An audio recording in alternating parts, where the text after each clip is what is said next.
Magandang araw mga kaibigan. Pag-usapan naman natin ngayon yung PhilHealth na pundo, yung 89.9 billion na pinakialaman ng administrasyong ito. Good news po ito para sa mga million na members ng PhilHealth na naghihintay ng benepisyo sa ating gobyerno.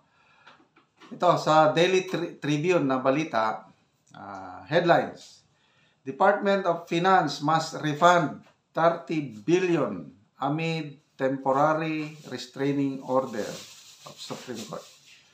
By the way, salamat Eudora, yung aking kaibigang researcher. Palaging nagpapadala sa akin ng mga articles si Eudora. Kaya ito, nakakagawa tayo ng reaction vlog. Okay. So, bago lang po, nagpalabas ng temporary restraining order ang Supreme Court. Inaksyonan niya yung iba't ibang petisyon na kuno-question ang legality ng pag-transfer ng pundo ng PhilHealth. So, ako personally, ang pagkaintindi ko, dahil temporary restraining order, huwag mo nang i-transfer yung remaining 29.9 billion. Yung 60 billion na i-transfer na, wala na. Hindi na ibabalik. Ito, ang mga petitioners, clarify nila.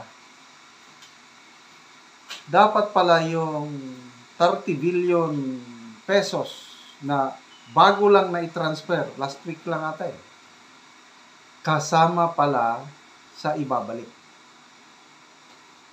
So, ang hindi na covered ng TRO, yung 30 billion na na-transfer pa early this year. I think March this year. Una, na-transfer yung 30 billion. Okay. So, hindi covered yun sa TRO ng Supreme Court. Kailang yung pinaka-latest na 30 billion pesos dapat ibalik. So, ibig sabihin, ang mababawi na, sigurado nang hindi mapakialaman is 59.9 billion. Yun po ang clarification ng mga petitioners. Yun ang sinasabi dito na Department of Finance must refund 30 billion pesos. So, again, this is good news, ano? Salamat naman sa mga nagpetisyon. Unang sambayanan, yung grupo ni former Supreme Court Justice Antonio Carpio, yung grupo ng UP Law Class of 1975, yung progressive groups, labor groups, ang daming kumukontra sa aksyon na ito ng administrasyon. Okay? So, sa lahat ng lahat na aksyon ng gobyernong ito, I think ito na yung pinakamalala. Ito yung pinaka-controversial na ang daming nagreklamo. Sa dami ng nagreklamo sa Supreme Court, salamat naman at umaksyon ng Supreme Court. Kasi nung una, ang aksyon ng Supreme Court is magkakaroon ng oral arguments karon pang January. Wala na, mauubos na may transfer yung 89.9 billion. So, sa dami ng nagreklamo, nagpetition sa Supreme Court, kaya good news po, I think, last week lang yung mayroon ng temporary restraining order. Okay, balik tayo sa pinaka-controversial. May mga controversial decisions ng administrasyong ito na nakinig naman sila. Itinigil nila. Example, yung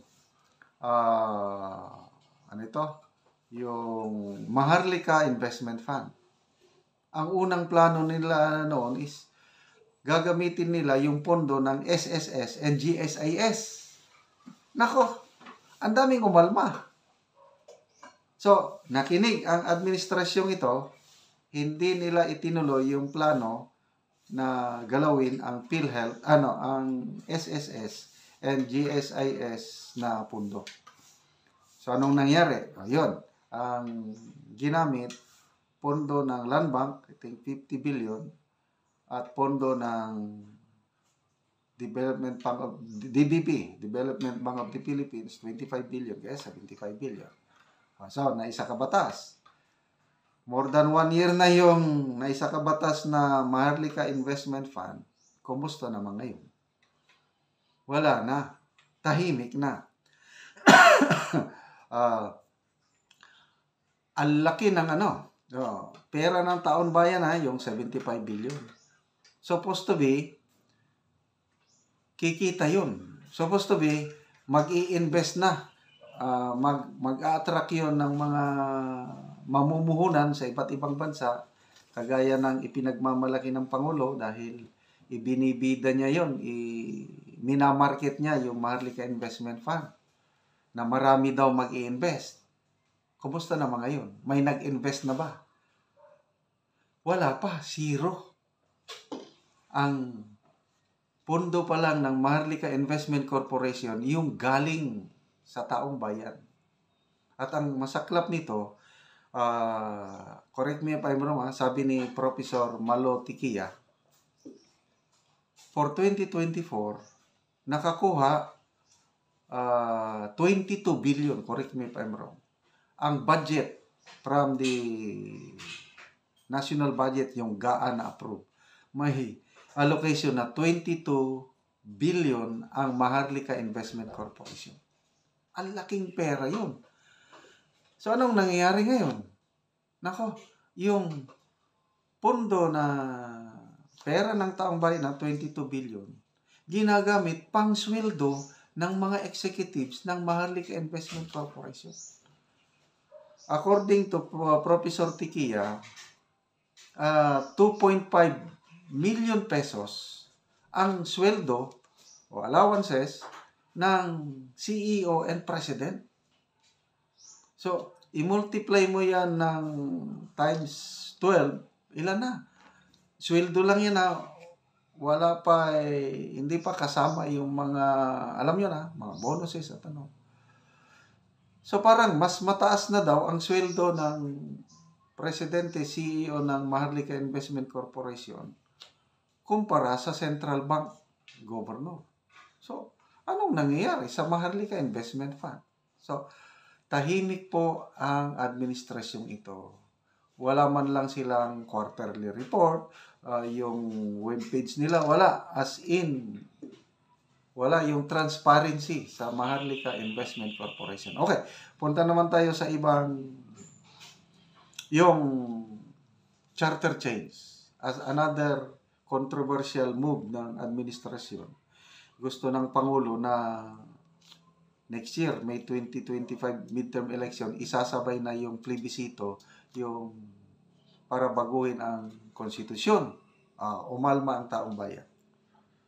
Nagkaroon ng survey na sinasabi 88% ng mga respondents ayaw ng charter change. Anong nangyari? Nakinig po ang administrasyon. Tumahimik sila ngayon, hindi na pinagpatuloy. Hopefully, hindi na yan itutuloy. Kailang, according to political analyst, next Congress, pag magkaroon ng maraming mananalong senador na papabor sa administrasyon, most likely, ibabalik nila yung charter change. At yun ang babantayan ng taong bayan. So, balik na tayo sa PhilHealth. Bakit atat na atat sila na galawin yung pundo ng PhilHealth? Very clear sa Universal Healthcare Act na ang mga pundo ng PhilHealth, yung tinatawag man yun na excess funds, gamitin lang yung excess funds nakalagay sa batas para sa mga membro. Bakit gagamitin na sa gobyerno? Okay lang sana kung gagamitin na pang health cancer, hindi para na sa projects ng mga mambabatas, para sa unprogrammed funds. Di ba nakakainis? Tapos, ano ba yan? Mangungutang tayo sa World Bank ata ng billion-billion na pondo para gagamitin for healthcare. Ano nga, di ba? It does not make sense. Kaya, again, salamat. Sana totoo itong clarification ng mga petitioners na 30 billion yung latest na na-transfer is kasamang ibabalik. So, good news po sa mga PhilHealth members na naghihintay na madagdagan ang inyong benepisyo.